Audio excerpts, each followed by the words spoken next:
from VW.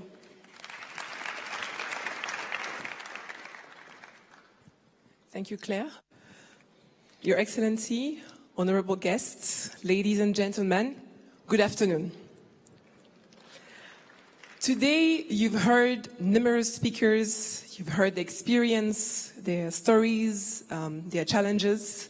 And if there is one message that I would like to leave you with, in line with what Mrs. Claire Kamenzi said earlier, is that preparation meets opportunity.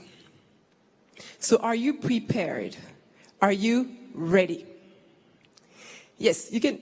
Are you really ready? And what does it mean to be ready? What does it mean to be ready at country level, to be ready at company level, and to be ready at a personal level? At country level, for many years, Rwanda sets a vision for itself, and it prepared itself for the opportunity that the future will bring. Rwanda wanted to be a business hub, and the government shaped a conducive business environment. A couple of years ago, it took 2 months to open a business in Rwanda. Today, we do it in 6 hours. Rwanda wanted to be a conference hub. And to do that, we developed infrastructures, hotels. In 2016, when African president wanted to host the African Union Summit in this country, the convention center was ready. I think we can clap for our government for that. Just a few days ago, we inaugurated the Kigali Arena, and now Kigali is ready to welcome NBA games, international competition, and train the giants of Africa. So now, 3 years ago, when the Volkswagen Group was looking at expanding beyond South Africa into sub-Saharan Africa, they scouted different countries. They looked into their economies, into their stability, political stability, peace, and so on. And guess which country came first? Rwanda. Why? Because we had the best index in doing business. We are second after Mauritius. We had a special economic zone which was ready to welcome the factory. And we have a thriving ICT sector.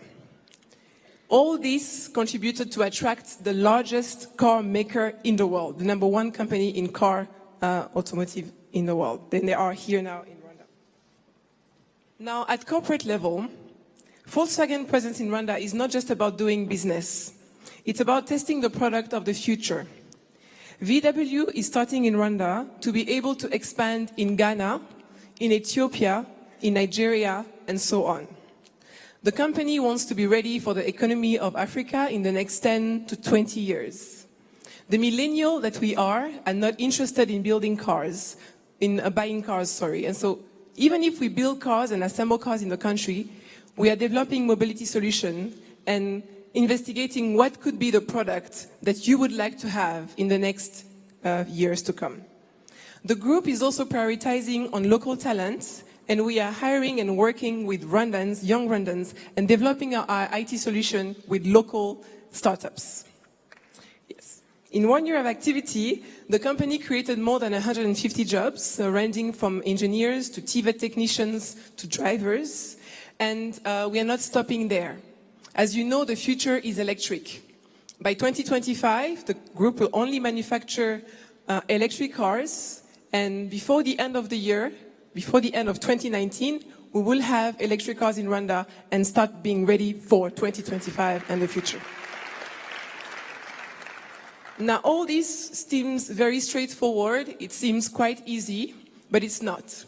It takes a lot of hard work. Every day you wake up and there's a new challenge. You are pushed back. You don't know what's coming at you, but you keep on keeping on. You solve problem one day at a time. And that's how you make things work. Now, at personal level, you may wonder what led me to the Volkswagen Group. How did I join this company? What led me to be the first woman CEO in the group, the first African, and the youngest CEO globally?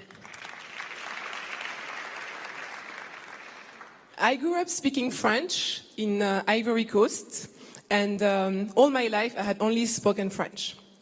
At the age of 18, we moved to Rwanda. I went to study at the Kigali Institute of Science and Technology, and there the program was fully in English. So I had to learn English in a very fast way. A year into KIST, there was an exchange program with Germany.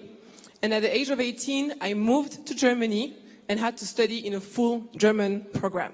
I got a government scholarship, and it was an excellence program financed by the government of Rwanda. I did 5 years of engineering and graduated with a master's degree in chemical engineering. It was a difficult program, the kind of program where you start where you are 300 people and you finish when you're 20 graduates. In 2013, I returned home. I worked for the Rwanda Development Board, and the time there allowed me to understand where the country was going, what was the direction that Rwanda was taking. In 2018, fast forward, Volkswagen came to Rwanda. They were looking for engineers who could speak German, who were ready to take on the task. But of course, they took us through a battery of tests. They made sure that we are actually ready, and I joined the group. Our generation is seeing a Rwanda that no generation has seen before. We are seeing a Rwanda that none of our parents have had. And to whom much is given, much is required. So the question is, are you ready to make Rwanda a global champion? Are you ready to build the business of the future, company that will lead the world? And are you ready to be world-class citizen? To do that, it takes hard work, it takes discipline. You cannot take any shortcut. We have to be proud of our country. We have to work for our country. And as our president says all the time, in every of these forums, he says, think big, aim high. So all I can say as I conclude is that the ball is in your hand. It's up to you to make the most of what we have. So do the work.